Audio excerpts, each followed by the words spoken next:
Welcome to Flunking the Written, a fully spoiled Buffy the Vampire Slayer podcast in which two Uber fans break down every episode of the show. Join Kimberly and Megan every Tuesday as they overanalyze each scene and discuss the Buffyverse at large. Now let's meet up with the Scoobies and get into this week's episode of Flunking the Written.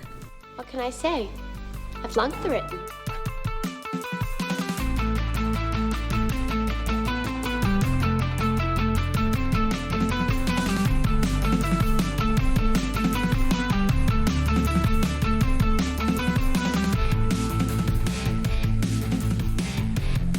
Alright, Kim, we've made it to School Hard, the very exciting episode in which we are introduced to Sheila. I have been looking forward to this one for quite some time. Yeah, I'm excited.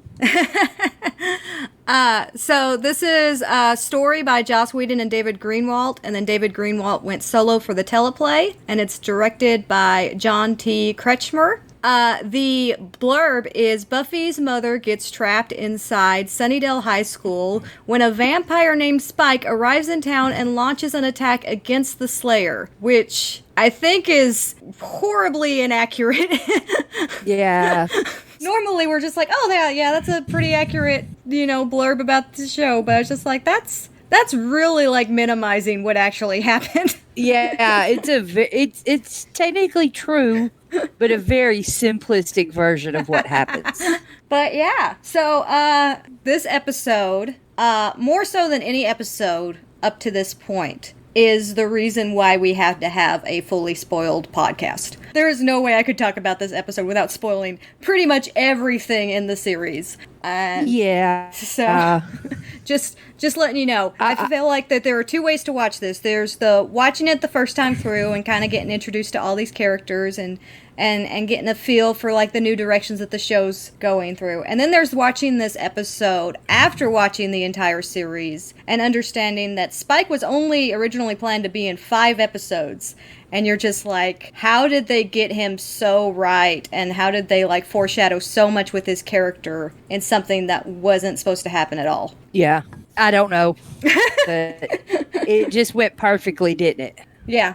All right, so we start in the school in Principal Snyder's office, where he is lecturing both Buffy and Sheila, which is the bad girl that Buffy is in the ranks with when it comes to possible expulsion. And Snyder is just laying it all down. And you had mentioned the whole Buffy burning the building down. I had never made that connection that that's what triggered this. I just thought he was listing like their worst offenses, not necessarily that recent school building burning down and some assembly required is specifically what he's talking about here. But it totally is. There's no way to look at it other than that. So I just miss that every time. Yeah. I find this scene really odd for a couple of reasons. First, and not just that the school principal is being such an amazing bully, but also he literally assigns what he perceives as the 2 worst behaved students in school to plan parent-teacher night. They have to decorate and provide the food and organize and all this stuff. And I'm like, okay, do they have to pay for this themselves just because they've gotten in trouble? Why do you think that the 2 worst behaved students in school will do this and do a good job? Yeah, like that's something that you don't no want to matter mess what up. You threaten them with. You It's want so weird. Parent-teacher night to go super smooth. You don't assign that to your worst students. Well, I mean, and I don't even know that you assign it to any students unless, like, it's a project that the Beta Club does or something. It's not. First of all, 2 students wouldn't be able to do it, especially with 2 days' notice. And also, like, is he giving them money for this? Are they, like, paying for all the supplies and food and stuff themselves? Snyder really wants to expel them, so...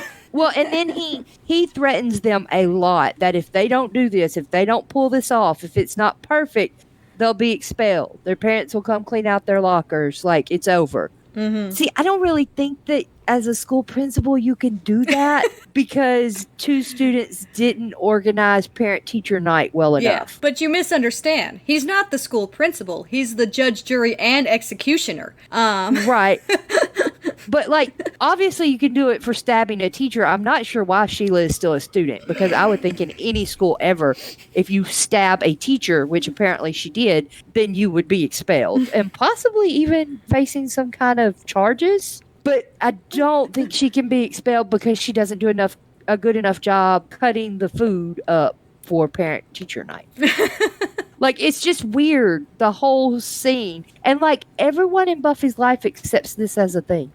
They're all like, oh, yeah, you have to do this? Okay. Nobody's like, yeah, this isn't a job for you. I tell you, I adore this episode for many reasons, but this particular watch through, I realized what a mess of an episode it really is. Like, it is just a hot dumpster fire of an episode, but it has so many great moments in it that I just ignored like the terrible parts of it.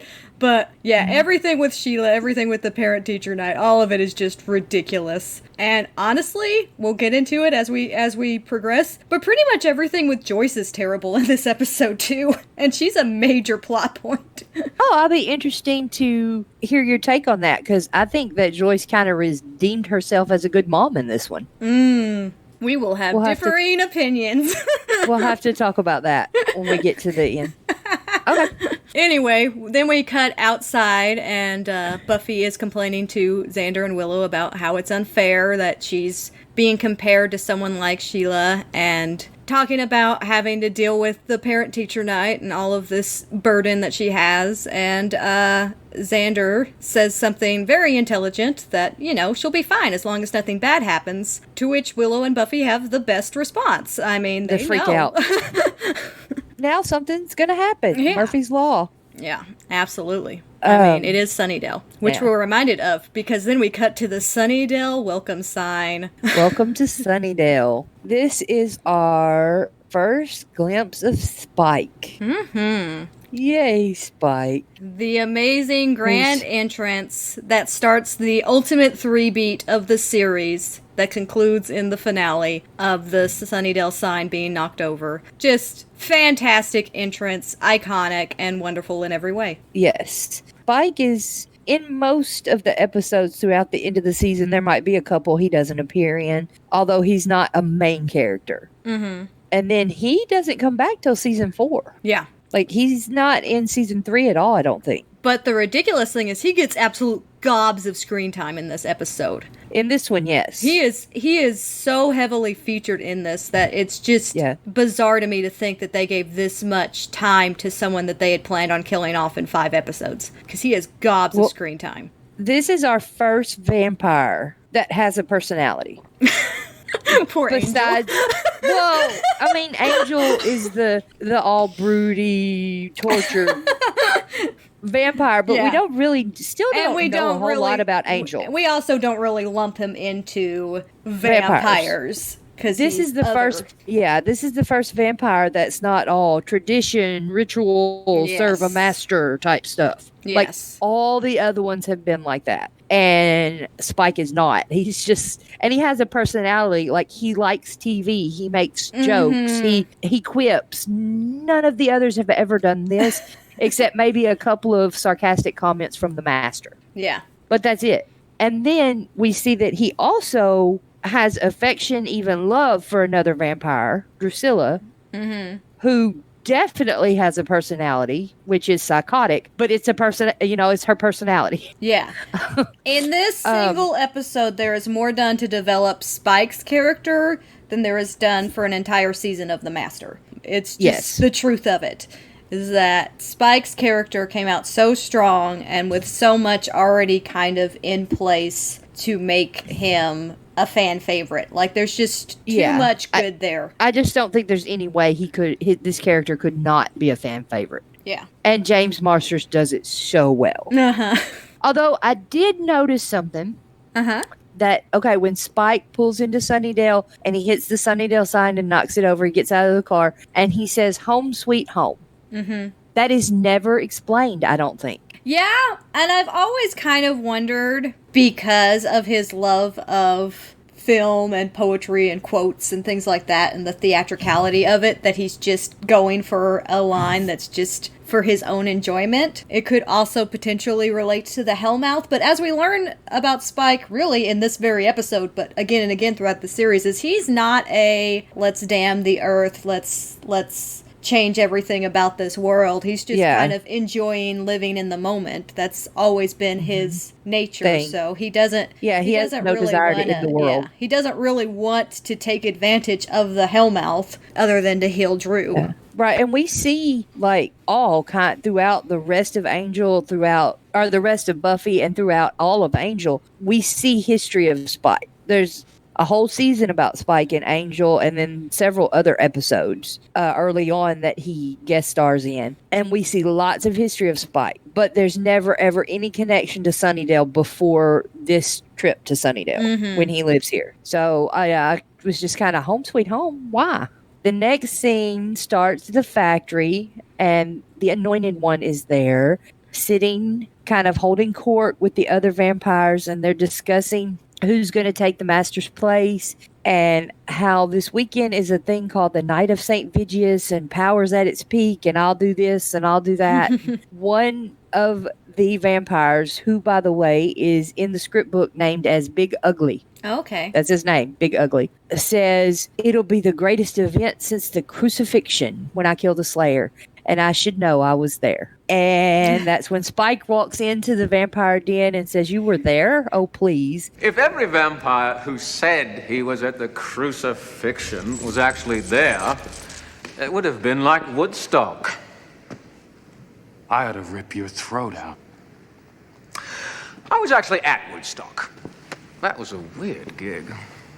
I fed off a flower person, and I spent the next 6 hours watching my hand move. So, who do you kill for fun around here? Who are you? Spike. He has a personality. He has history. Yeah, and you can see, like, just what you were talking about, how intentional all of this was. Because here you have, like, the most generic, like, gothic vampires, like, holding council, talking about who's going to take the Master's mantle, talking about killing the Slayer, in a very kind of sterile, not interesting at all conversation between vampires. And then Spike enters, and all of a sudden there's just such life and vibrance oozing from everything he says and everything he contributes to the scene. And you're just like, this is what we've been needing. This is the change that we've needed. Yeah, I agree. It's just, he's just so different from all the other vampires. Mm-hmm. And Spike starts talking about the Anointed One and said, I can kill your Slayer. And he says, I did a couple Slayers in my time. Now, they mention this throughout the history of the Buffyverse. Spike killed 2 Slayers. Mm-hmm. One in about 1980s New York, and one in like the 1930s in an Asian country. I don't know if it was during the Boxer Rebellion. Okay. And then, the 80s New York one. Was that 1930s? Was I wrong about that? I think that's off, but I'm not sure. Okay, well, I have no idea. But for some reason, it was in my head 1930s, but I don't know. So he's known he killed 2 Slayers. Now, killing 2 Slayers seems to me to be a really big deal. I would think that vampires would know the name of a vampire who killed 2 Slayers. Mm-hmm. Like, this would be vampire urban legend. Yeah. There's this vampire, his name's Spike. He killed 2 Slayers. You know, I think it would be a big deal. And also a little later in this episode, and I go ahead and bring this up now because I'm already kind of talking about it, Giles doesn't know who Spike is. Mm-hmm. Has never heard of him. Okay, that's weird too. Because I think it would be even more likely that a watcher would know a vampire who's killed 2 Slayers. Well, and if I'm not mistaken, in Intervention in season 5, one of the watchers that comes to kind of like assess Buffy has done like her thesis on Spike. Studied him. I remember that. And she's kind of like a fan and like flirty with him. So why does Giles not know who it is? Like, he even has the Watcher's diaries. Yeah. Like, he can go back and read and stuff. And then he looks up Spike later on, even later, and doesn't recognize the name or anything. And I'm thinking that a watcher especially would know who this vampire was. Mm-hmm. Yeah, no, I agree. I also think the vampires should also know. Yeah. Like, they should, ooh, it's Spike.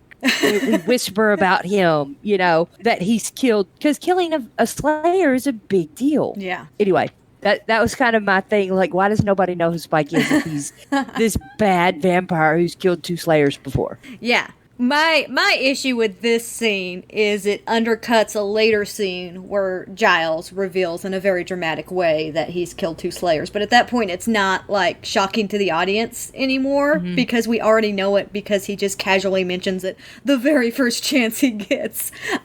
Yeah, true. But you're right, like... That would have been much more... The bigger world-building aspect of it means that, people should know Spike's name just because of that history that he has of killing 2 different Slayers is wildly significant. And I agree with you. They should have taken that line about I did a couple Slayers in my time out and just made him make a comment about liking to fight Slayers or something. And then when Giles says it would have had much more impact because we know that there's fixing to be a fight and he's gunning for Buffy. And that would have had a lot more impact. I think for me, the funniest part about this is just how everybody is so freaking intimidated by Spike. And he's not particularly intimidating. He's clearly capable and confident, and like he takes out the one Big Ugly or whatever his name was with like a single hit, which makes some kind of impact to the other vamps in the room. But like later on they're all talking about how like creepy Spike is, and all he did was like step out and clap his hands a little bit, applauding Buffy's staking abilities, and just kind of like pieces out. And I'm just like, how is he so scary to everybody around him? Because he's just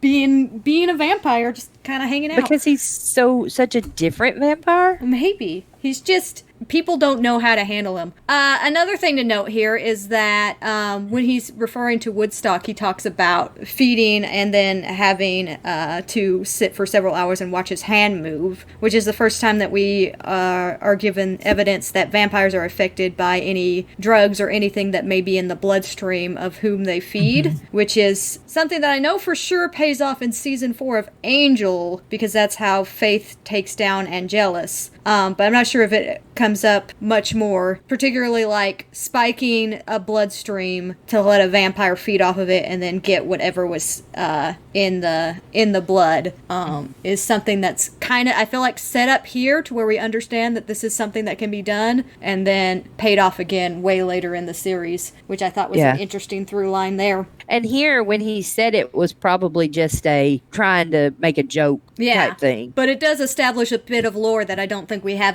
had established yet, that does come up at least a couple more times in the series. And then, of course, as he's talking about his history of killing Slayers, the true MVP of this episode comes in. I'm just going to say right now, Juliet Landau is a freaking goddess. She does so much with every single line of dialogue she's given. Like, everything she says is memorable. And she's just so entrances the room. Like, I don't even know how to explain her performance as Drusilla, but it has always been one of my absolute favorites. She is very, very good as a psychotic vampire. Yeah. I can't see anyone else in this role. Oh, it's so good. And just a side note, the actress herself, freaking phenomenal. Like, still engages with fans like a crazy amount, has a Facebook fan page where she replies to people's comments. Just a wonderful, good person, performer and person, and I love her to bits. But yeah, she comes in and talks about the nice people. Quote after quote I could pull from here. Everything she says is amazing. Oh, yes, definitely. But we established that her and Spike are in a relationship. Yeah. That he is very protective of her. Mm-hmm. At one point, she tells Spike she's cold. And she's like, I'm cold. Kind of like she's expecting him to immediately do something about it, and he does. He immediately takes off his jacket and puts it on her. I'm curious if vampires actually get cold, or if she was just trying to get him to do something for her or not. But yeah, he is very, very attentive and protective of Drusilla. Mm-hmm. And it's so different from anything we've seen up to this point, and really about vampires, really truthfully different than any other two unsold vampire relationship that we've seen. Like, is a truly unique relationship that we'll explore as the season progresses. But the moment here that I wanna point out, which is another just iconic moment, is when she reaches up and draws her nail across his cheek to draw a line of blood, and then licks the blood. There's a couple of things about this. One will be discussed in this episode, which is specifically about the red mark. But the other one is that here in the very first minute of Drew being on screen, we see her cut flesh with her nail, which is also how she kills Kendra at the end of the season, which I think is just an interesting, that's just one of her weapons of choice, is to just use her fingernails. Use her nail, yeah.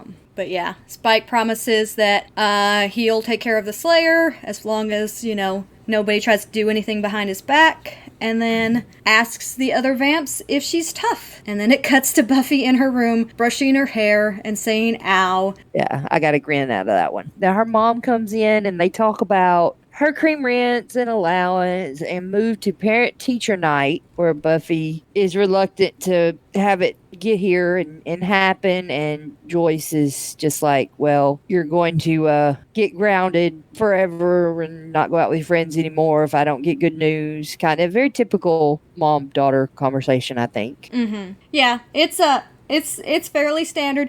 A lot of people rag on Joyce, and this is not why I have problems with Joyce in this episode, but a lot of people rag on Joyce of the whole, I just don't want to be disappointed in you again line. I don't really mind that line. I feel like that's a very parental thing to say. Mm-hmm. It's harsh, but it's something that parents say. I don't like the in you again. Like the whole, oh, I've been disappointed in you multiple times, Buffy. That part bothers me. She could have left the again. She could have left the again out. Yeah. Then she makes the comment, when Buffy's talking about, how, life's hard or whatnot, and she's just like, just wait until you get a job, and leaves the room, and then Buffy goes, and just in a casual drawer, not hidden away like we've seen in the past, she has weapons very clearly just stashed away in an easy, accessible drawer, which we've already established because of the episode Angel, that Joyce goes in and tidies for Buffy every now and again. I feel like Buffy really needs to be more careful about that kind of stuff. But just to hammer it home, because it wasn't obvious enough for the viewers, Buffy then looks in the mirror and says, I have a job. A pretty stressful one, too. Yeah. Yeah, it's not exactly mowing yards for some extra cash. It's pretty stressful, non-paying job. Yup. Yeah, and then we cut to the next day at school, and Buffy is working on banners and stuff for the signs and stuff for the parent-teacher night, and Willow is helping. Mm-hmm. I think Willow and Xander are helping. Sheila is a no-show, so they're talking about how Sheila didn't show up to help, and then they start talking about going to the Bronx that night because Angel might be there. And here comes Giles and Jenny with bad news. There is a Feast of St. Vigius coming Saturday night, and it's vampires are strongest and they're going to attack, and oh no. And Buffy's just like, if I survive parent-teacher night, I'll deal with it. Mm-hmm. And Giles kind of, no, you need to deal with this now. She's like, I got to do this. I have to because I can't get expelled. Yeah. And they discussed that for a little while. And Willow and Xander offer to help. And Giles is still trying to hammer his point home, like, your help is appreciated, but Buffy's got to do it herself. And that's when Snyder walks up. And for some reason gets upset that Buffy's friends are helping her. Like, why does he care? Let her friends help. Like, oh my gosh. And he wants to know where Sheila is. And Buffy is like, oh yeah, she went to get some paint. Buffy covers for her. And then Sheila pops up coming in and is obviously hungover. Oh yeah. And Buffy rushes up and is like, oh, I know you wanted it to be great, but I'm sorry you couldn't find any more teal paint and stuff like that. At which point Snyder just, threatens him again and wanders off. Mm-hmm. We're pretty helpful and friendly to Sheila, considering she's helped not at all. I think there's something, even though, Buffy's like, oh, I can't believe I'm compared to her at the beginning of the episode. I think there's something about Buffy that's just kind of a thing that she would do. Like, she would just naturally try to cover for Sheila, just by nature of who she is. I don't appreciate the, regression of Giles in this little scene. it's done for a very specific purpose, and it's done because of the theme and the narrative of this episode. And he bounces back pretty hard at the end of the episode when, like, here he's talking about, oh, Buffy has to fight alone, and at the end he's ready to go out and, like, risk his life to help Buffy. Very different attitude from beginning to end of the episode. But, like, there's just things about this that just don't feel like Giles at this point. Because, like, comparing it to how he was at the beginning of When She Was Bad, when he was just like, you can take some time, we don't have to start training. And I understand that there's an event coming up, but it seems like very... He wouldn't want her stern. expelled. Yeah, he's, like, very stern about, like, none of this other stuff matters. And I'm just like, no, that doesn't seem like Giles. He kind of understands how important all of this other parts of Buffy's life are to her, and would want her to be happy and be able to figure out some kind of balance there. The couple of things to note in this scene. One is Willow's Scooby-Doo shirt, just because adorable. I did not notice it. Yeah, it is, I think, the first thing that you can consider any kind of reference to the Scoobies, because they're not known as the Scooby shit. They'll come a little bit later in this season. But she is wearing a Scooby-Doo shirt, which is just delightful. And you'll notice... and this goes back to the red mark on Spike's cheek, Buffy has a red mark of paint, very similar on her cheek. Same cheek, same kind of position and everything, and that's already drawing the parallels between those two characters, which works off of that theme that I was talking about, and why Giles is a little bit more rigid than you would normally be, because what the narrative through line between these two characters and why they're drawing those parallels, at least how I see it, is Buffy right now is dealing with all of these authority figures in her life, from her mom, from Giles, from Snyder, and Spike is the, like, ultimate rebel who is rejecting all of the authority in his life, isn't willing to wait for St. Vigius, actually kills the Anointed One at the end of the episode. So that's just kind of drawing that through line of showing these two characters connected. Obviously, at this point in the show, they had no idea just how connected these characters were going to be in the long run, but it's still really definitely cool. It's still really cool to see that they put so much emphasis on comparing these characters and making connections this early on. Is really, really a neat, like, Easter egg, unintentional foreshadowing bit that happens. And here at the end of the scene here with Sheila and Buffy, there's a little thing that got cut out where Buffy invites her to go to the Bronze with them that night. Like, being friendly. And Sheila replies that she can't go there because she threatened a bartender with a broken bottle and was banned. So... like, I mean, there's some stuff in the script book that's not in the show this time, but it's just lines here and there mostly. Nothing that's really big. Nothing to paint Sheila in a better light, though, apparently. No, definitely not.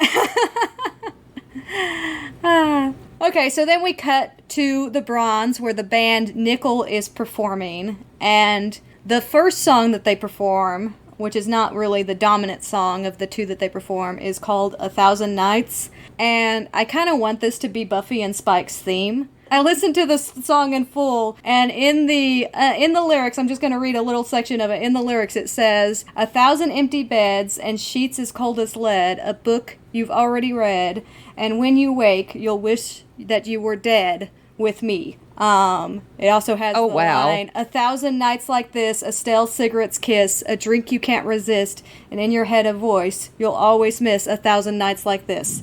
It's just like, there's like several little things. I'm just like, I feel like that kind of suits them. Little bit. But that's just playing in the background while Xander is just having the time of his life on the dance floor. Yes. Just no inhibitions, no care at all what he looks like, just enjoying life to the fullest. And it kind of zooms out from him and reveals that Buffy and Willow are studying French at a bar. And I mean, they talk about the French for a little while, and Xander comes up and convinces them to dance, and they go to dance with him. And I've got to say, the song that plays while they're all three dancing, and Spike wanders up and is kind of spying on the Slayer, kind of like stalking her, checking her out, is the best song for this scene. Like, I love the way it connects to the scene. The song is Stupid Thing, also by Nickel.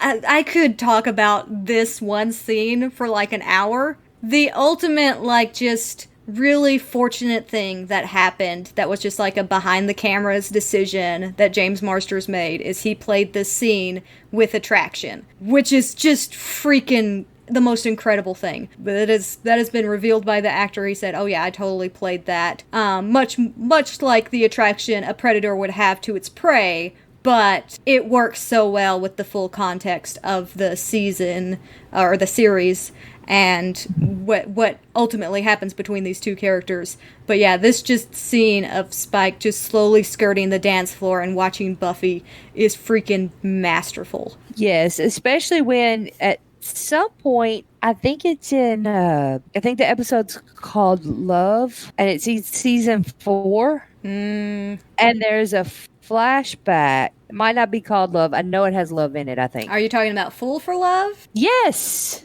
No. That's not in season 4, is it? It's in season 5. No, I'm talking about one in season 4. What's the flashback? The flashback is Spike and Drusilla. Maybe I am thinking It of is Fool for Love. If it's the scene where like she's with the Chaos Demon and explaining that he was always in love with the Slayer. With the Slayer. Yeah.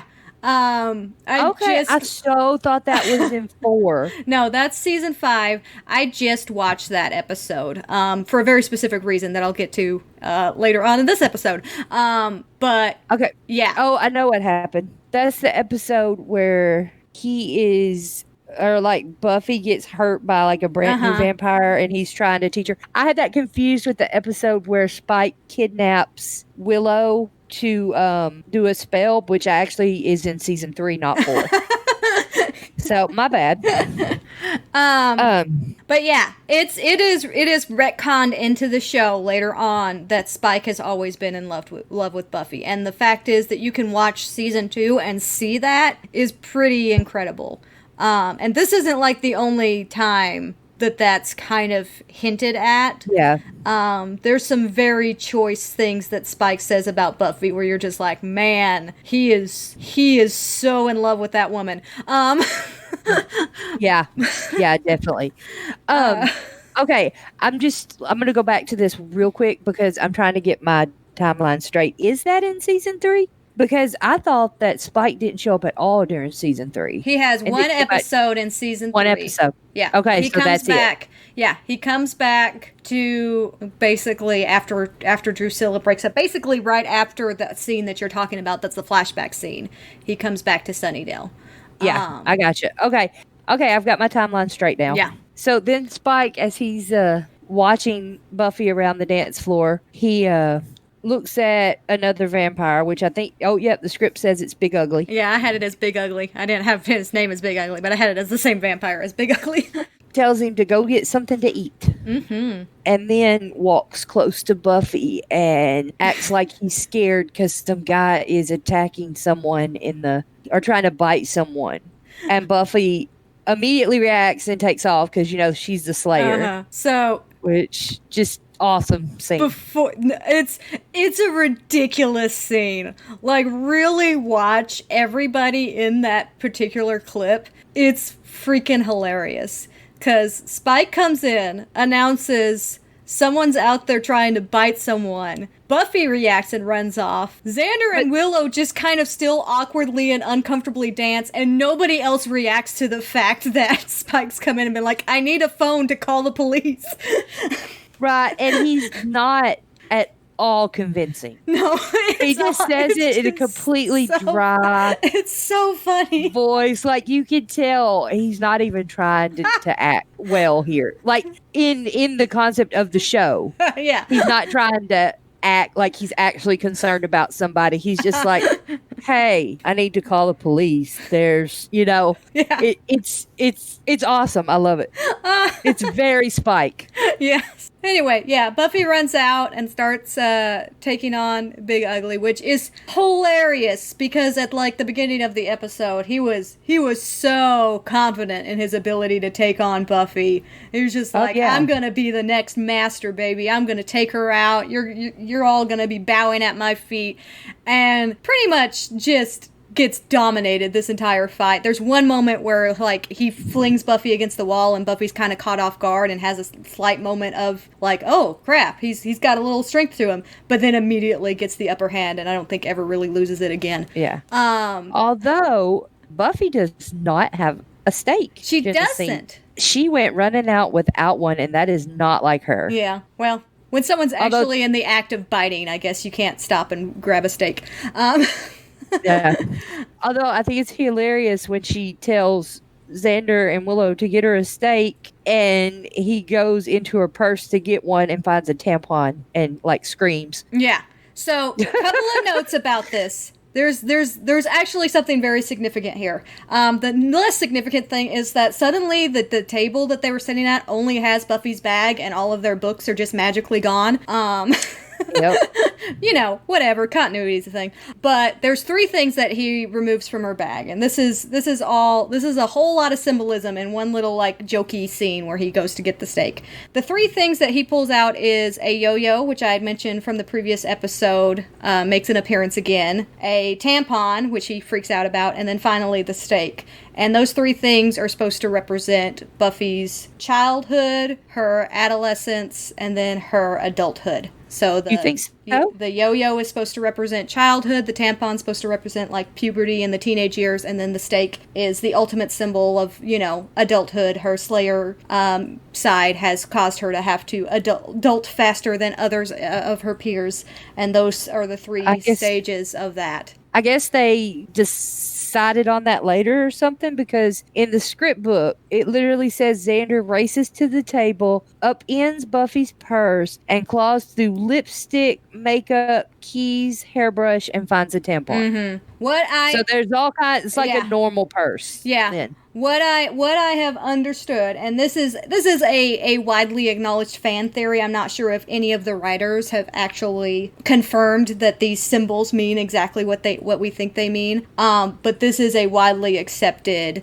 like symbolism of these 3 items for meaning kind of Buffy's life, because this season is really kind of wrestling with a vast amount of maturing that Buffy has to do, and is kind of like laying out the different stages of life and the different things that Buffy has to deal with. But yeah, it's a widely accepted fan interpretation. I'm not sure if it's supported by any of the writers, but it is one that I have always adored. Just that those 3 items have that significance and you can kind of see those parallels. That's just kind of a really cool little Easter egg that I thought I would point out. And it's possible that they might have decided those are the things that go in her bag on purpose, like when they were shooting the scene. Yeah. And like when the writers were writing it, they just, named things that would be in a purse. Yeah. I do think it shows how immature Xander is that the tampon and and I think that's funny because you have like those 3 stages, right? So like the yo-yo is supposed to be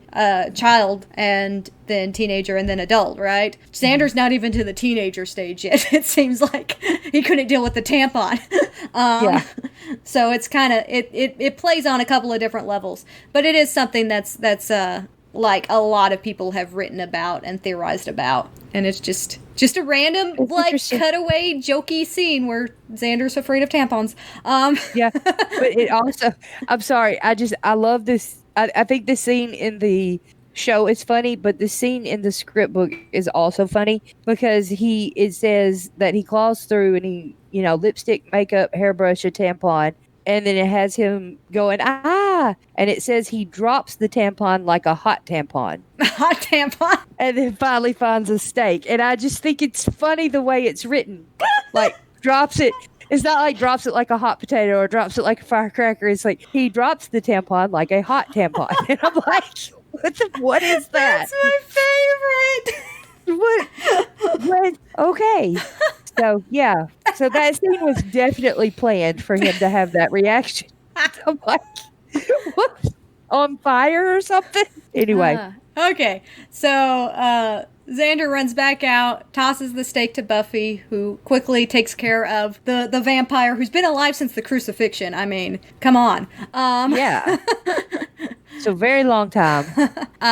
But there's another, and I think I caught this when I was trying to verify that this was indeed the same vampire from the beginning of the episode, but there's a really, like, weird cut where after the dust, they had, like, I guess a visual effect cut, and then they had to, like, splice in the scene where Spike walks into frame, but if you, like, really pay attention to it, you can see the cut, and Spike just kind of materializes into the shot and then just walks further into the center of the frame.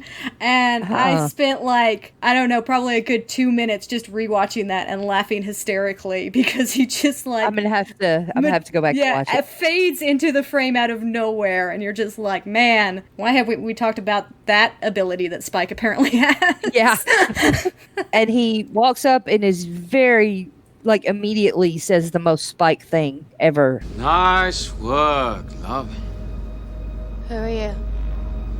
You'll find out on Saturday. Happens on Saturday. I kill you. This exchange here, I love for a very, very specific reason. Because it allows me to draw a direct parallel to the Buffy Angel meeting. Which is something that I love to do. I love drawing parallels between Spike and Angel. Anytime I can do that, I'm going to be like, yes, I am all into that. But when Buffy and Angel first meet, she asks, who are you? And he says, let's just say I'm a friend. And she's like, well, maybe I don't want a friend. And he's like, I didn't say I was yours. So much in the same way, Buffy asks, who are you to Spike? And Spike does not give her a direct answer, but instead says, you'll find out on Saturday. And she says, what happens on Saturday? And he says, I kill you. And I just think that that's kind of a creepy. Yeah, a kind of fun little parallel there that both of them, when Buffy asked, who are you, decided not to give her the actual answer and instead give some kind of cryptic, although in Spike's case, perhaps not as cryptic because he pretty much spells it out at the end, his intent. But just kind of a fun little back and forth there. Yeah. All the scenes between Buffy and Spike are good. Mm-hmm. Yeah. And I'm going to say that throughout the entire series. Like, they're all good in this episode. We're talking about this episode. They're all good. But, like, literally, they're all good. Even the ones that are triggering and upsetting and everything, they're still good. And the truth of the matter is, there's a lot of really amazing, talented actors on Buffy the Vampire Slayer, but Sarah and James are two of the absolute best and just work off of each other so well that it's really hard to match them when it comes to just powerhouses on just every scene that they do together. I love them as enemies. I love them as when they become sort of friends. I love them when they kind of have a relationship. Mm-hmm. Every part of it I love. I've mentioned Passion of the Nerd before as a YouTube channel that I suggest everybody go check out. But he talks in one of his videos about like season 7 being kind of a divisive season amongst fans, but perhaps the most infuriating thing is just how amazing every one of Spike and Buffy's scenes is in that season. Which just cracks me up every time I hear it. I'm just like, yep. Pretty much every version of Buffy and Spike play off of each other so well. And it's you see it right from the get-go. This is our very first one, truly, but it still really works. And again, like, I get it that they had to make him super intimidating. I'm not sure if I totally buy that Buffy would be super intimidated by him. Like, everybody in the next couple of scenes are just talking about how scary Spike is. And I'm just like, he really didn't do much. No, he just kind of threatened her vaguely. My favorite interactions on this series are the ones between Buffy and Spike. Now, my favorite characters are and always will be Willow and Faith. Mm-hmm. But interaction-wise, it is Buffy and Spike, followed closely by Giles and Willow. But definitely Buffy and Spike. Their relationship, which they don't really have yet and won't have for a while, it's so much more fun than hers with Angel. It's everything with Angel is so dramatic all the time. Everything is life or death. And with Spike, sometimes it's just fun. Yeah. But I'm sure that as we go through the series, there will be many, many, many conversations about the differences between Buffy and Angel and Buffy and Spike. Oh yeah, I have heaps to say about it, and this is why we've got to move on to the next scene before I start talking about something else. So Sheila is exiting. I had the bronze, but apparently she's not allowed in the bronze. So a club. Oh, hold on. Hold on. Let me find where I'm at. So does it say in the script where she's exiting from, or is it just like a rank dive? Oh, okay. Willie's place. Yes. Yeah, possibly. And it says that just horrible, mind-numbing industrial music sounds within. Oh, and next to the sign, fish tank. Okay, it's called fish tank. And a door opens and Sheila emerges with two lowlifes. How can they be lowlifes? They have a cad.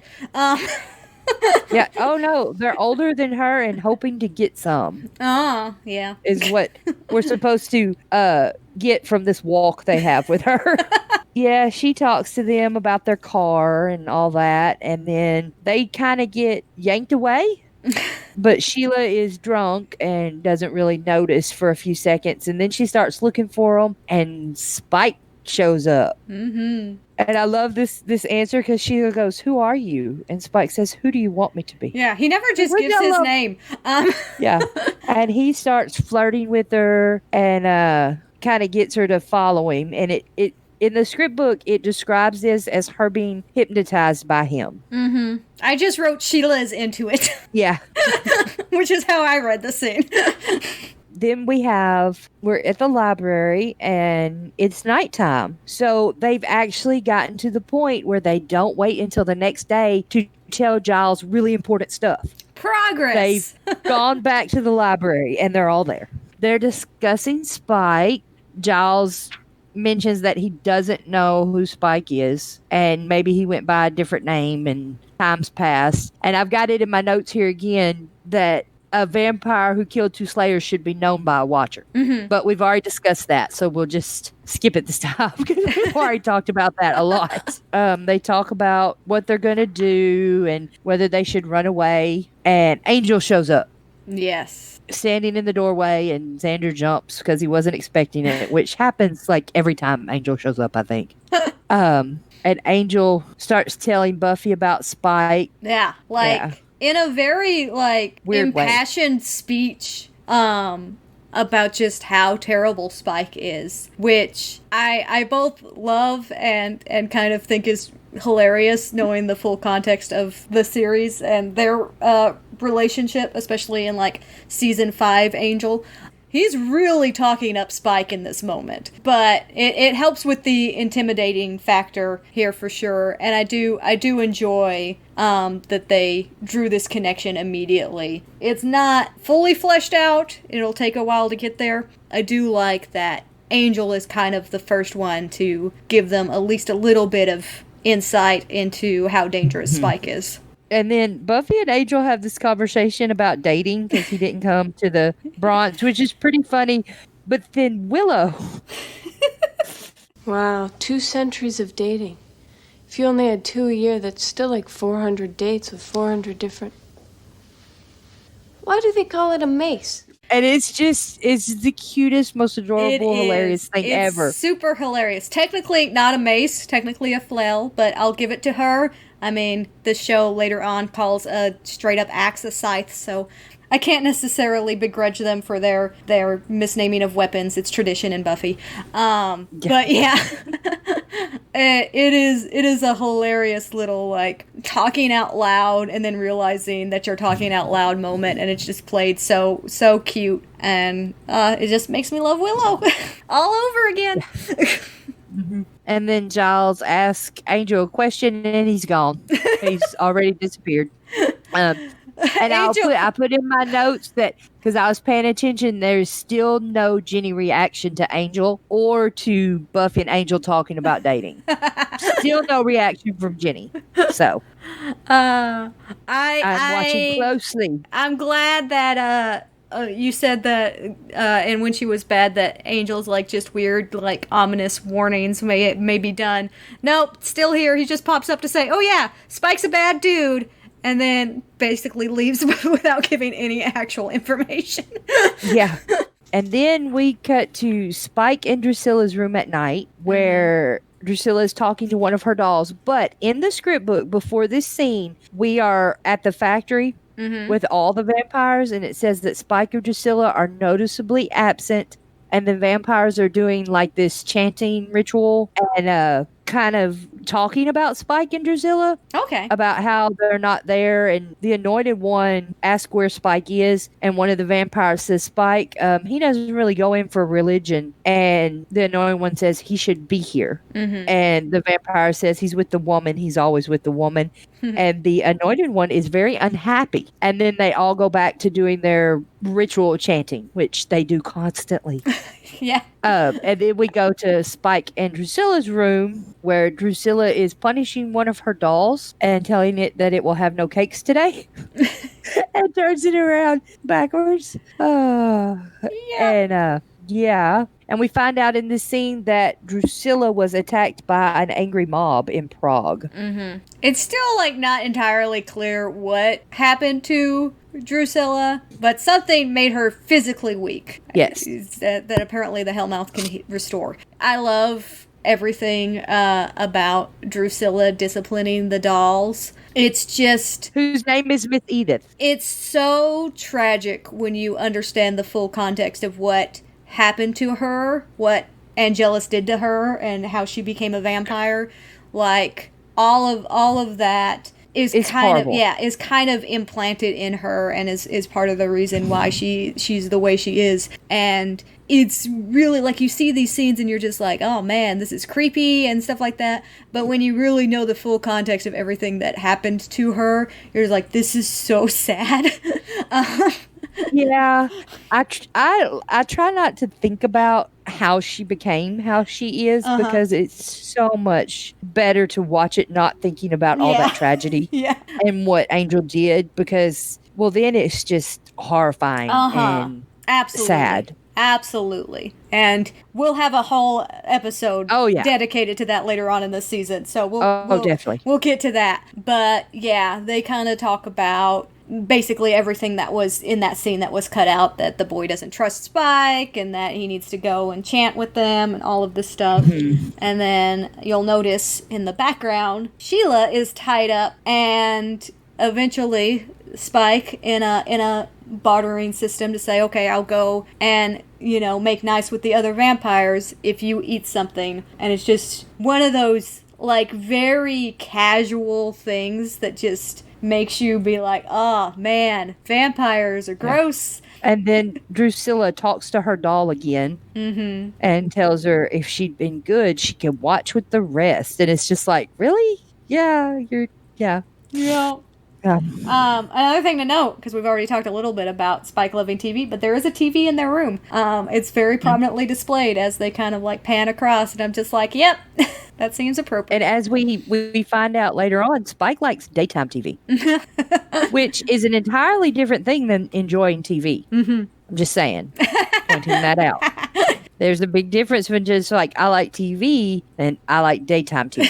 That we don't know that about him yet. Yeah. So. We cut from there to the library where the Scoobies are prepping for St. Vigius. And parent-teacher night. Buffy does not know how to use the right tool for the job.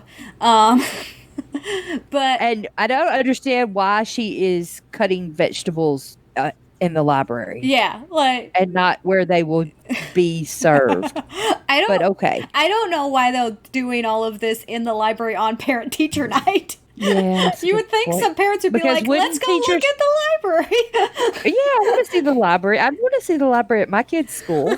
So they're talking about how they don't think Sheila will be there, and Giles is still studying, looking for stuff about Spike. Buffy realizes she forgot Punch and leaves to get Punch. And there's a line here Xander had that got cut out, which is basically he makes an alcoholic joke about how the important thing in Punch is the ratio of vodka to schnapps. Yeah.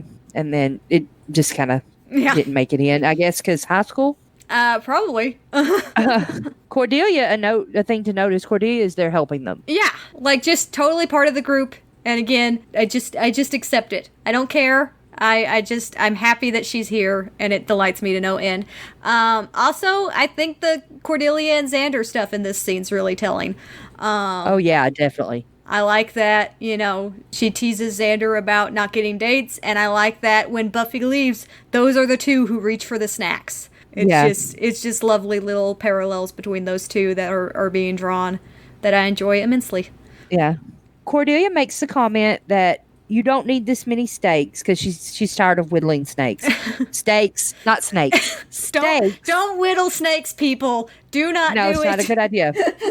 And she says, you don't need this many. It's probably going to be over pretty fast. And then she's like, well, I'm rooting for you. I'd be there myself, but I have a leg wax, And she's so blunt about what she says. She's very honest. She says what everyone's thinking. And later in the episode where Buffy can read minds, like everyone's got all the stuff they're thinking that they don't want her to hear. And Cordelia is the only one that literally says exactly what she's thinking every time, which I love that little detail about her. I love it. Here, she literally says what she's thinking. If Spike's as mean as you said, it's going to be over pretty fast. Yeah.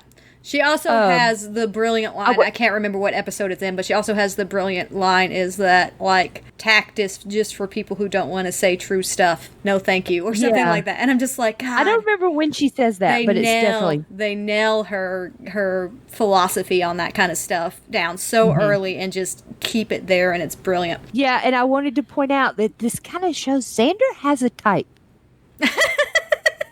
He likes very literal, blunt, honest females. He's got a type. Yeah. You don't think about it. You don't really think about it as the seasons progress and he's in a relationship with Anya and everything. And you don't really think about how much Anya and Cordelia have in common. Yeah. But they do. Well, they made the comment that when Cordelia went over to Angel, they had to kind of find someone to fill that role in season 4 of Buffy. And they initially brought in Spike to fill that role, but then they realized that it was really hard to try to get him into all of the Scooby meetings. And then Anya kind of just naturally became that role of just the person who says what everybody's thinking. But yeah, there are parallels to that, but I never really thought about, that's Xander's type is the blunt, don't care about your feelings type of girls. So back out in the halls, Buffy is finishing up making lemonade, and Willow comes up and takes a drink, and oh my God, Allison Hannigan's face during this when she realizes that there's no sugar in it. How much sugar did you use? Sugar? But then, which I'm impressed if you look at when they walk up, if you look at everything, like the tables and the tablecloths and how pretty everything is and the signs. Buffy did a good job. Yeah. And she did a really good job with Parent Teacher Night. Yeah. It was just her. I mean, Sheila didn't help. Yeah. No one else was allowed to help. Yeah. So, I mean, if Snyder keeps his word, he shouldn't jump all over her to her mom because he said it'll reflect on what I tell your parents. Mm-hmm. Of course, we find out Snyder does not keep his word and is horrible. Are you telling me Snyder's not a good guy? Yeah, sorry to let you in on that little secret. But I mean, he literally told them it would be okay if they did a good job, and Buffy does an awesome job. Yeah. So yeah, it's a little hypocritical. But I just want to point that out that she did a really good job with Parent Teacher Night. Yeah. Especially for a 16-year-old who didn't really have any resources or support on it.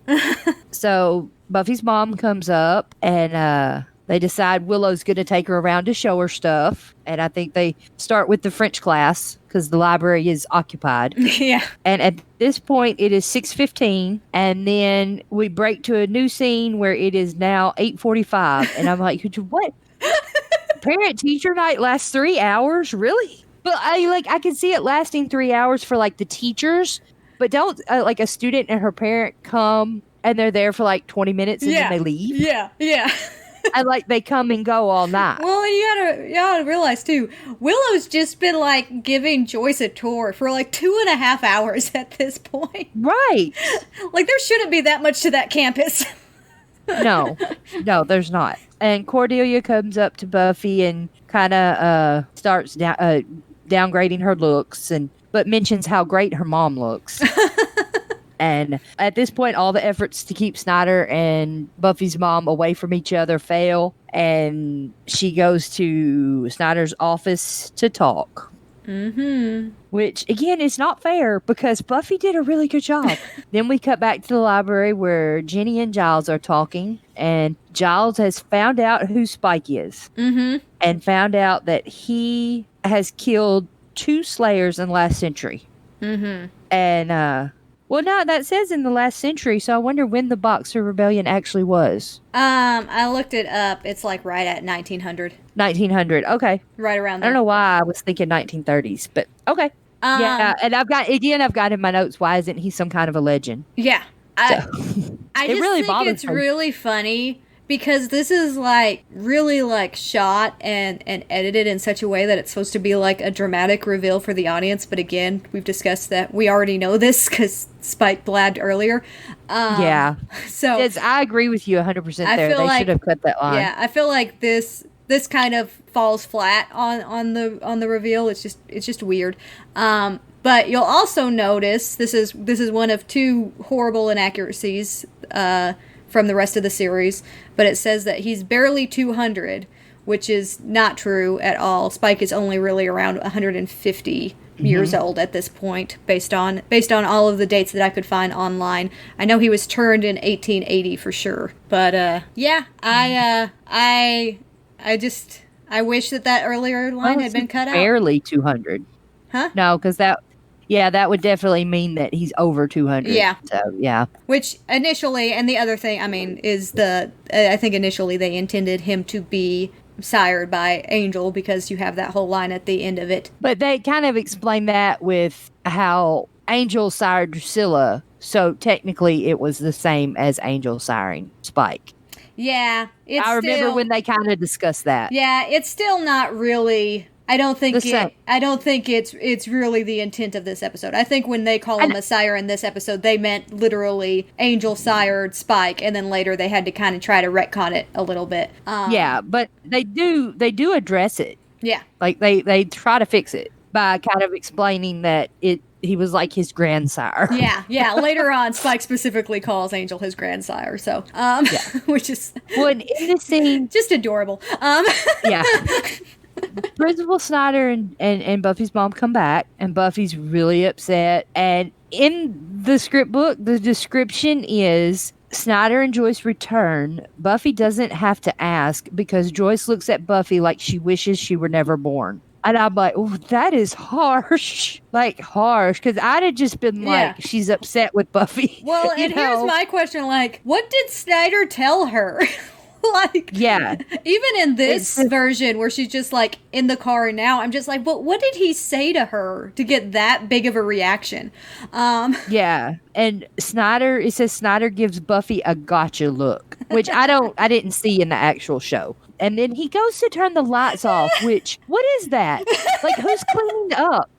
Like, there's food out, there's drinks out, still cups sitting, everywhere. Conversing, like... Well, I mean, and I can get, like, flipping the lights on and off or something so that people know it's ending, start going. But he turns the lights off and he starts to leave and Buffy starts to leave. And I'm like, who's cleaning this up?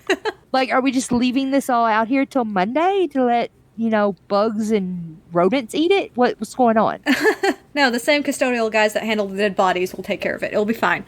I guess, because, they always work at 10 or 11 o'clock on Friday night. I always knew I would work weekend nights when I became a janitor at a school. It doesn't make sense that, so they would pick this stuff up, but apparently not. Hey, there is a custodial cart out in the hall in the fleeing scenes in a few minutes, so... Well, maybe. Yeah, there is, so maybe that is what was going to happen. But they have to do it in the dark. Yeah, they can't waste electricity. School's not made of money. But lights go out and everything seems to be shutting down for the night, and then oopsie, a whole bunch of vampires crash through the window. And they are led by Spike, who says, "What can I say? I couldn't wait." So he has jumped the gun because it is not St. Vigius yet. It is Friday, not Saturday. And everybody starts panicking and scattering, and Buffy throws a chair at him. and it knocks him back, and she grabs her mom, and everybody runs. Mm-hmm. And they run around a little bit and finally get in a room, like a science classroom. Mm-hmm. And it's Buffy, her mom, Snyder, and 2 random parents, which I wonder where they left their kids. I'm just saying. And then Cordelia and Willow end up in like a janitor's type closet thing. Mm-hmm. And Which, then props to Willow for just clocking that vampire that had a hold of Cordy. Holy cow. Oh, yeah. Yeah. She did a good job. They hide in there, and then in the library is Jenny, Giles, and Xander. Mm-hmm. So, and then they're all kind of barricaded in a little bit, or hiding in, while all this stuff happens. And I'm giving those details because this switches back and forth a lot. Yep, I noticed that when I was watching. I was like, oh, we're going to have a field day with this one. Well, this way we know where everybody's at. Yeah. As we go into this.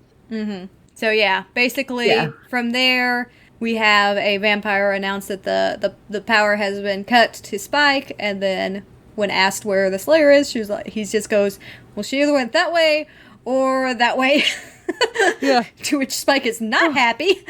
Mm-hmm. And then turns to the hostage he has and says, I'm a veal kind of guy, you're too old to eat. And then proceeds to snap his neck and says, but not to kill, I feel better, to the vampire, who legitimately, like, I think this is the first time that I was like, yeah, I would be kind of intimidated in that scenario. Yeah. Like, this is the first guy to be truly intimidated by Spike. I'd be like, yeah, I get that one. So, and then we're back at the library, and Giles says that they've cut the phones, and that there's an old boarded up cellar behind the stacks, and Angel can get out that way, or not Angel, Xander can get out that way and find Angel because they need his help. And Xander makes the statement, I'm not going anywhere until I know Buffy and Willow are all right. And Giles like, yeah, none of us going to be all right if you don't do this. And Xander finally goes. But I want to remember this quote by Xander here, because I'm going to bring it up here in a little bit. Okay. I know exactly why you're bringing it up. I know exactly. So over at the classroom with Buffy and gang, they're trying to figure out what's going on, and Snyder starts talking about it's a gang on PCP, and he tries to get out through the window, and Buffy pulls him back and just completely, like, takes control of the entire situation. We've seen that from the beginning. Since they crashed through the window, Buffy started directing people. She got him in here and is just completely commanding the entire situation. Snyder is not happy about it at all. And then she explains to her mother that she's going to go up through the ceiling and climbs up. Yes. We have a scene here where Spike is walking down the hallway, kind of calling for the Slayer like he would call for a cat. It's so good. But yeah. And then right when he's about to kick in the door behind which Willow and Cordelia are hiding, a vampire stops him and says, Spike, and they realize that Buffy or someone's in the ceiling. And I love Spike says it in this sing-songy little voice, which I used to have as one of the alerts on my computer. Was Spike's voice singing that. I think it was an email alert. And he would, someone's in the ceiling. And I loved it. Oh, anyway. It's so good. It's so good. Everything about Spike is just about the theatricality of it, the presence he has. If I'm not mistaken, James Marsters actually had a history in theater acting prior to this point, which is why he's a little bit more out there in these first couple of episodes. His performance is a little bit more theatrical than what you would typically experience from just someone on camera. But I love it. But it works so well. Yeah, it works well because Spike himself is theatrical. It doesn't come across as bad acting because Spike himself is acting in that way. Like, he's putting on a performance. So then we have back in the library, and Jenny is trying to keep, what is it? It's just the image of Giles, like, just stuffing stakes in his pockets and grabbing an axe and just got ready to barrel out there. It's just the funniest thing to me. He's just, like, wedging a bunch of stakes in his pockets, like, I'm gonna do this! And Jenny asks you what are you doing? You can't do that. There's so many vampires out there. And Giles says, I'm the watcher. I'm responsible for her. I have to go. And Jenny puts her hand on his arm and just says, "Be careful," which, like you said, is very different than the way he was acting earlier in the episode. Yes. Yeah. This is what I more expect from Giles than how they kind of framed him earlier when they were trying to put all of these different pressures on Buffy. This is how I actually expect Giles to react to pretty much any time that Buffy's in danger, and this is what redeems him from that little bit of weirdness in the episode for me. But it is very heartbreaking of him just being like, I have to do this, like, I get that I'm being an idiot, but I have to do this. Yeah. And right as he's about to go out, Buffy crashes through the ceiling. Mm-hmm. And starts, letting him know all the information, where everybody is and what to do next. Yeah. And makes him promise that he'll get her mom out if something happens to her. Uh-huh. Which I'm assuming the situation, if something happens to Buffy, Giles probably not surviving either. Yeah. I mean, I'm just saying. And then she goes back up in the ceiling. Mm-hmm. And we cut to the people who are in the science classroom. And Mr. Snyder is basically like, yeah, this isn't happening. I'm not listening to a student. And him and another parent start trying to break out of the windows at the top of the classroom.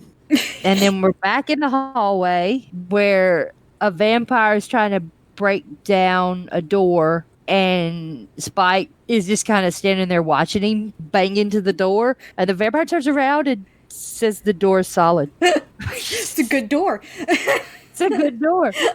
Spike tells him to use your head and slams his head into the glass of a fire axe, which I think is hilarious. Mm-hmm. And hands him the axe. And then, keeps going, telling 3 other vampires to follow him. And then back in a science classroom where Snyder and the parent have succeeded in opening a window, and the parent gets sucked out of the window by a vampire. It's just the most ridiculous thing. Yeah. Instantly the vamp pulls him out, but then Joyce just casually goes and pushes all the stuff back in place and closes the window down, and I'm just they're still trying to bang in through that solid wood door when those windows are just very exposed. Yeah.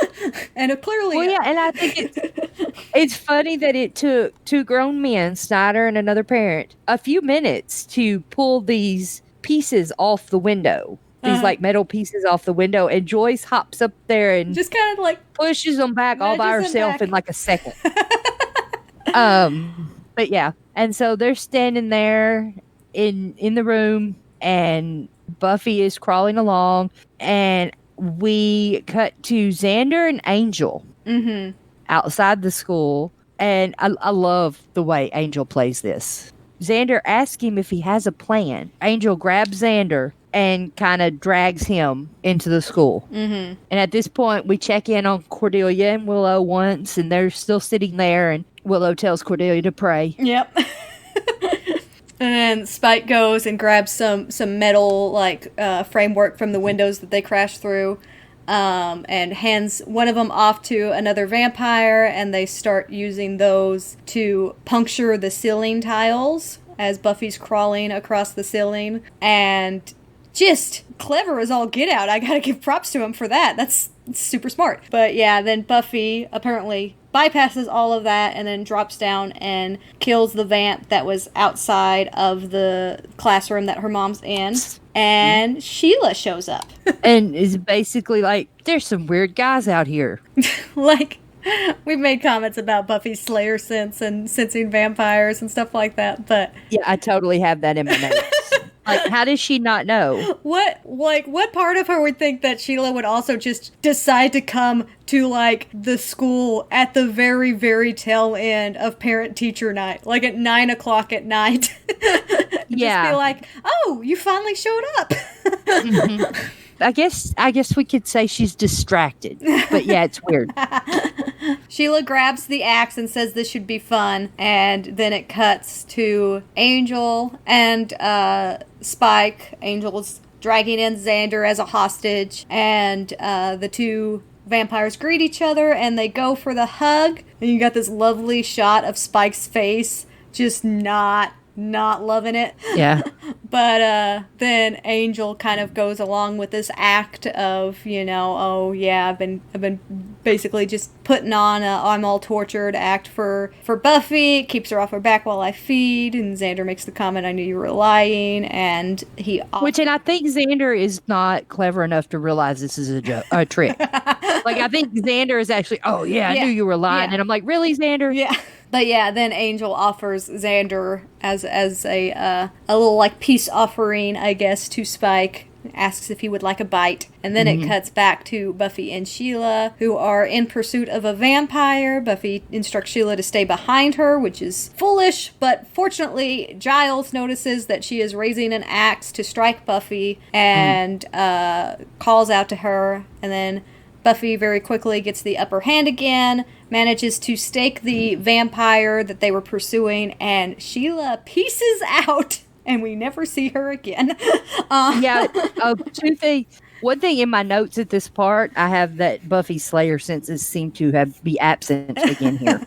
But we'd already kind of talked about it. But the image when Buffy turns to look at Sheila is like really good imagery. Like, to me, that one, that look is kind of on par with the one at the end of the Harvest, where it's that iconic image of Buffy in fight mode.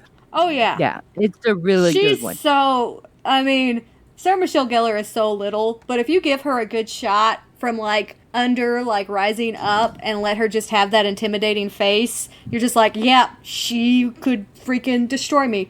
From there, Buffy gets everyone out of the class and ushers them to the library so they can all escape the same way that Xander got out. Joyce says, you're coming too. But Buffy says, not yet, and runs off. And then we're back with Spike and Angel. Where they basically discuss their history and just a little bit. And why Angel hasn't taken Buffy out yet. And then they, which Angel has never killed a Slayer. So it seems kind of a weird conversation knowing the history. And then they decide they're going to drink like old friends to Xander, and they both lean down, and Xander yells no, and then Spike sucker punches Angel in the face. So you think you can fool me? And basically refers to Angel as his Yoda, which I love. I like that Angel responds with, things change, and Spike says, not us, not demons. Which is just hilarious to me because it's gonna happen. He's gonna change so freaking much. Oh yeah, he changes definitely. Perhaps the most of any characters in Buffy. In all of the Buffyverse. Yeah. They kind of fight a little bit, and Angel and Xander run off, which seems weird that they run away. But because it doesn't show them fighting again, they just kind of run away. No, it shows them fighting out in the yard. Oh, does it? Yeah. Okay, I guess I missed that one. So they go out and fight vampires outside. Yeah. So basically, Xander and Angel run out. Spike says this isn't a spectator sport, so all the vampires start in pursuit, but Spike gets a whiff of something and decides to stop and turn instead, sing-songing again, fee-fi-fo-fum, I smell the blood of a nice, ripe girl. And there is Buffy, slowly revealed in the frame. There is speculation, this is gross, but there is speculation that Buffy is on her period. We had the tampon earlier, and he specifically says, I smell the blood of a nice, ripe girl. It's really gross, but it is talked about. Well, why is that necessary for people to speculate that that's what he means? He probably just smells a girl. Okay, I realize that we're literally doing a fan podcast, but I'm going to make this statement that people look too much into stuff. But I guarantee you, at some point, someone will listen to this podcast, and if I hadn't mentioned it, would find, like, a way to contact us and be like, oh, you know, that, it's the thought that Buffy was on her period in this scene. I'm like, I know, you don't have to bring it up. Well, I didn't know, and I had never actually thought about it, and ew, yeah, it's gross. Like, I mean, obviously periods are not ew, but the thought of him, that's not necessary to discuss. It probably was not written that way. We talked about Full for Love a little bit earlier. If you ever have the chance, watch the episode Full for Love, which is the one where Spike kind of instructs Buffy on how he killed the other two Slayers, and then immediately watch this fight scene coming up, because it is so incredible how well those two tie together. And it is presented as, in this episode, and later on Buffy confirms it, that Spike was about to kill Buffy at the end of this. The only thing that saved Buffy's life was Joyce coming in. Yeah. At a time where he was not expecting it. Buffy was essentially dead at this point. And what... Somebody would have brought her back. Yeah. But what you'll find in watching Full for Love is he specifically talks about how a Slayer must reach for her weapon, but he already has his because he has his fangs. And at the very beginning of this exchange between them, Buffy willingly gives up her weapon. So that's already setting herself up for failure in this fight. And then there's some lovely exchanges here that just, it's full of innuendo. And again, how on earth they got so lucky in setting up this relationship and everything that follows in a couple of these lines, I don't know. But it's just brilliant that they have this conversation before this fight. Because it fits so well. I have a question real quick. Mm-hmm. Did you watch that Full for Love when you were prepping for this podcast? Yes. Okay. So I was wondering about this. Spike says, the last Slayer I killed, she begged for her life. Mm-hmm. I don't see you as the begging kind. I do not remember. Now, I could be wrong because, sometimes I'm wrong. I do not remember the 80s Slayer in the New York subway begging. Nikki does not beg for her life. That is an inaccuracy. That's what I thought. Yeah. I didn't think she did. Yeah. But I could have, just forgotten it or missed it or something. Right. Because the whole context, and this is what's interesting about the fact that Spike was almost able to kill Buffy here, is the whole context of the Full for Love episode is that the reason he was able to kill the other Slayers is because they were ready to die. They were at that point where they did not want to go on any longer. And that's the whole build-up. That's the ultimate lesson of that episode when he's kind of teaching Buffy about the other Slayers, is that every Slayer has a death wish. And you can kind of frame that with this same fight scene, because think of the week that Buffy's had. Think of the stress and the pressure that she's gotten from literally everyone in her life this week. Think about what she's just come off of from the dying by the Master's hand and when she was bad, and all of the things that have kind of just continued to weigh on her. It is very possible that in that fleeting moment when Spike had the upper hand, there was a similar fleeting death wish in that moment that was taken over by Joyce, because, of course, once Joyce was in the scenario, Buffy had something to live for again, which is, again, directly correlated with something that Spike says later. The only reason that Buffy has made it this long is because she has ties to the world. So it just really works well together, and I really, really love watching this scene right after Full for Love. Yeah, I might have to do that. And there is a point where Spike says it won't hurt a bit, and Buffy says, wrong, it's going to hurt a lot.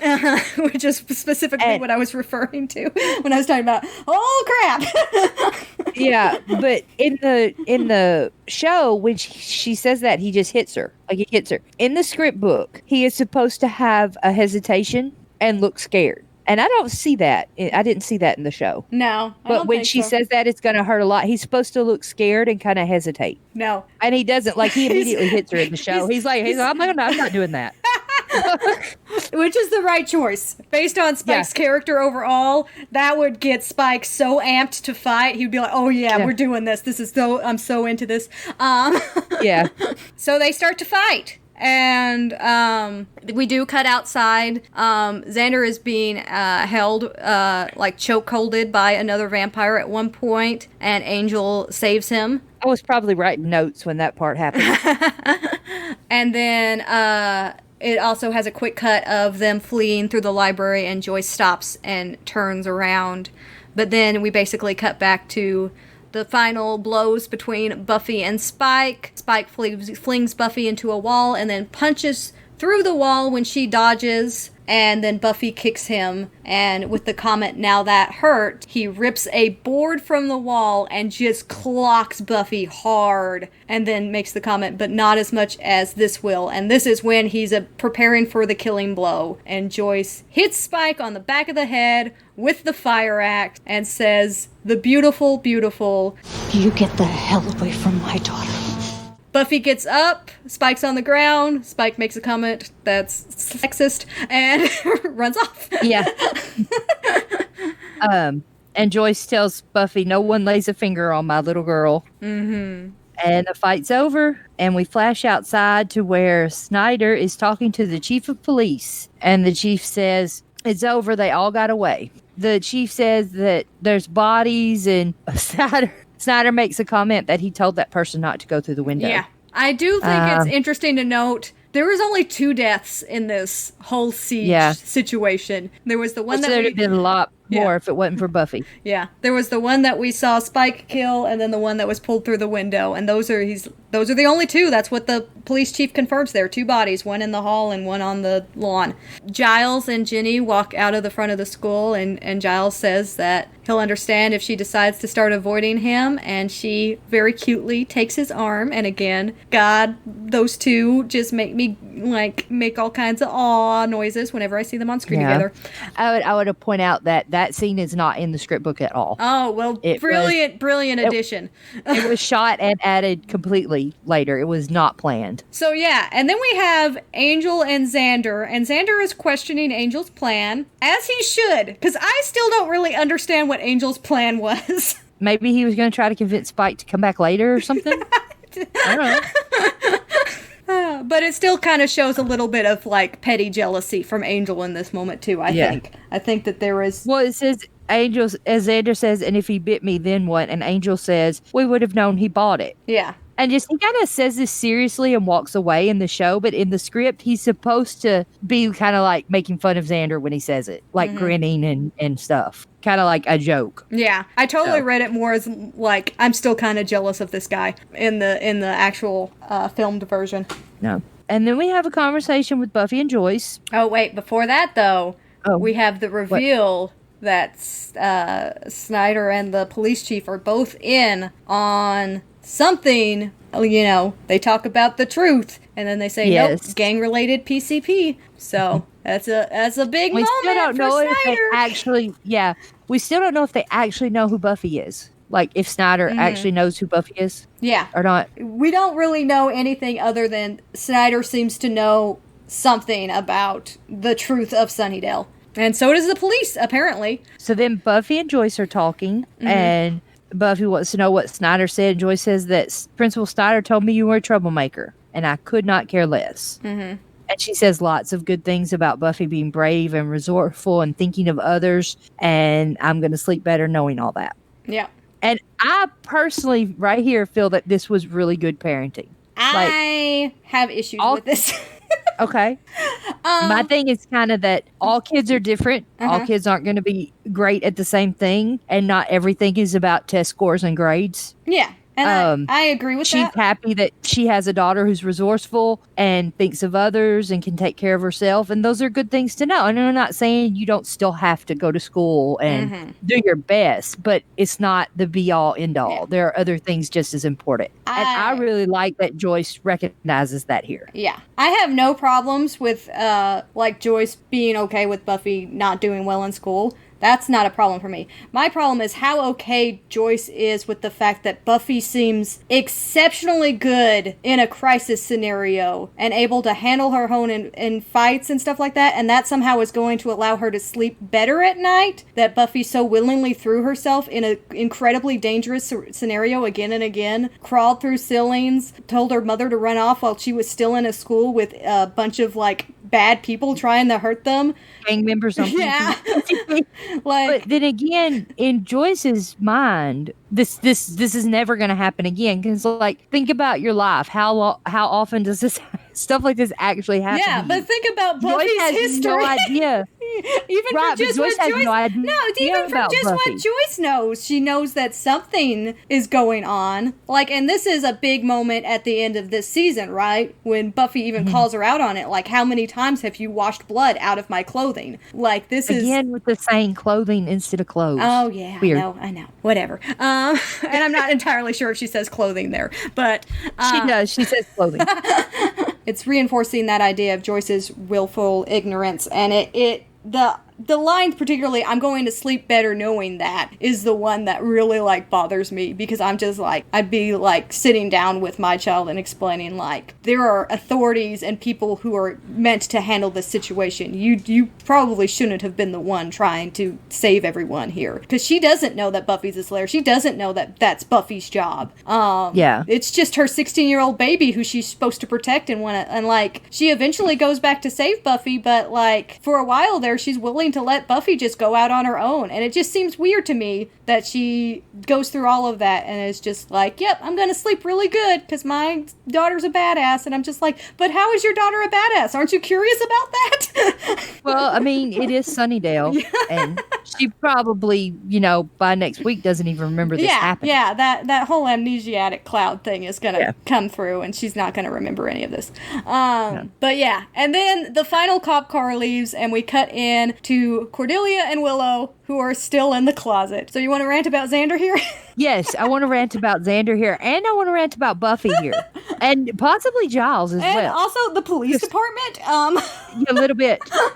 Okay, so earlier Xander was all upset. I'm not leaving till I know they're okay and everything. And now he's just kind of wandered off, and nobody knows where Willow and Cordelia are. And like Cordelia, they probably don't care as much, but nobody knows where Willow is. No one's thought to check on Willow. No one's spoken to Willow. No one's been like, hey, have you seen Willow? Because Willow and Cordelia are still in this closet trapped. Well, they're not trapped anymore, but they don't know that. It's kind of like, did they all just forget about her? When was she found? Because everyone's left. When did they think, hey, what about Willow? Because that's her best friends, and Giles hasn't wondered about. And for all they know, that she's like dead in the school somewhere. Yeah. Like Buffy. And how did the police know that there's only 2 bodies when they have not searched the school because there's 2 live people hiding in a closet? I'm sorry. It's just like, really? Y'all didn't even think to check on Willow? Oh, yeah. It's especially funny when you think about the fact that Buffy even, like, Xander has that line, which is funny, but Buffy even has the line of Willow and Cordy ran off. I don't know if they're, and then pauses, like, and it's like a real, like, heavy moment of just, like, I don't know what's happened to them. And then you have this scene at the end, which is played for a joke, but when you really start to dissect it, you're just like, this is awful. Yeah, they just, like, whatever. I'm sure she's fine. So, and then we're at the factory, and it is, the sun's coming up, and Spike comes in, and Drusilla asks him, did she hurt you? And he says, I was close, baby. Which, in the that's what it says in the script book in the show. It kind of sounds like he says, it was close. Yeah, that's what I always have heard. But I like, I was close better. Yeah. Because he was. Yeah. He was close. But he says, I was close, baby, but... and then kind of doesn't say anything else. This is a comment here that, again, makes so much sense with Full for Love, where he talks specifically about a Slayer with family and friends kind of being his downfall in this moment. And again, plays off of some of the stuff that I discussed in the When She Was Bad episode of Buffy the Slayer versus Buffy, the, teenage girl who has a life and everything that kind of keeps her motivated to keep doing what she's doing. This is the difference between Buffy and the other Slayers that Spike has killed. And it comes up in Full for Love, and it also comes up in Lies My Parents Told Me, through this idea of that Nikki was ready to die even though she had a son. She was still ready to die, and Spike kind of uses that against Robin Wood. It's a surprisingly accurate line for the entire timeline of Spike's relationship with Slayers. It seems silly in this episode. It's like, oh, that's the thing that made it to where you couldn't kill the Slayer, that she has a mom that hit you with an axe and you just kind of decide to run off. But in the full context of Spike's understanding of how he was able to beat the other Slayers, when Joyce shows up, he's just like, nope, I can't fight her now. She's got her mom here. We all know about Spike and his love for mothers. He knows that a Slayer will beat his ass over her mother. So he was just like, nope, I'm done. I gotta peace out. Yep. But yeah, from there he asks, how's the annoying one? Which is always a delightful line. And goes to offer penance and just can't even get through an apology with a straight face. Yeah. and grabs the Anointed One, shoves him in a cage, and basically hoists him up to the ceiling where he bursts into ashes from the sun. Mm-hmm. And our new mission statement for the show, this transition from the, like, gothic ritual-based vampires who want to chant and want to live underground and all of this stuff of the Master era, the pulling away from that and going into the rock and roll Buffy. From now on, we're going to have a little less ritual and a little more fun around here.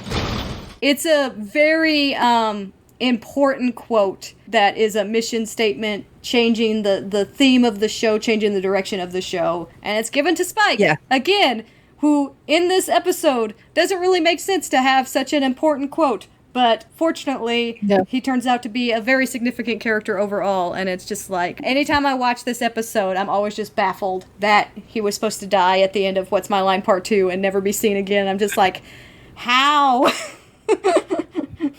How did you get this much material and this much importance from the gate when that was always the plan for you? But I'm glad that they changed all of that. We don't know at what time that plan changed. Yeah. Because Spike was a fan favorite really quickly. Oh, yeah. They might have changed their minds even after the reaction to School Hard, to this episode. Oh, yeah. They might have been like, oh, yeah, we can't kill him now. Oh, yeah. They changed it pretty quickly. There's some lines about Joss Whedon basically being convinced that he was going to kill off Spike, up until the very bitter end, and then he ended up not killing off Spike until, like, I guess the series finale.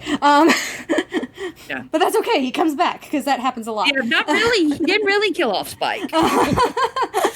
But yeah, it's always a surprise. I love this episode. It's like I said, kind of a dumpster fire of an episode in places, but the amount of iconic scenes in this episode, the amount that they're able to establish Drusilla and Spike so solidly in a single episode and give them such depth and interest and just, like, develop them to such a point where they're already possibly as developed or arguably more developed than Angel at this point, because really all we know about Angel is that he was cursed by gypsies to have a soul and he likes to warn Buffy about dangers. We have a surprising amount of context for these two characters right out the gate, and it's just a start of a new era of Buffy. Which is a very fun era of Buffy. Oh yeah, and this marks, like, we get two great characters introduced here. We get, we're about to get Oz, we're about to get Jonathan, we're about to get, like, a whole rush of kind of known characters coming in over the next couple of seasons, and it's really, really exciting to get to see all of these characters come in that we've been waiting for. The momentum from here on out really starts to pick up, and that's the fun stuff, that each episode directly affects the next episode run of Buffy. Is when we really start to get excited about the breakdowns and look at all of the little Easter eggs and the things that were planted and the things that are referenced. There's so much to dissect from here on out, and I'm surprised that we were able to get through this episode as fast as we did. It's gonna be harder and harder going forward to keep these episodes short.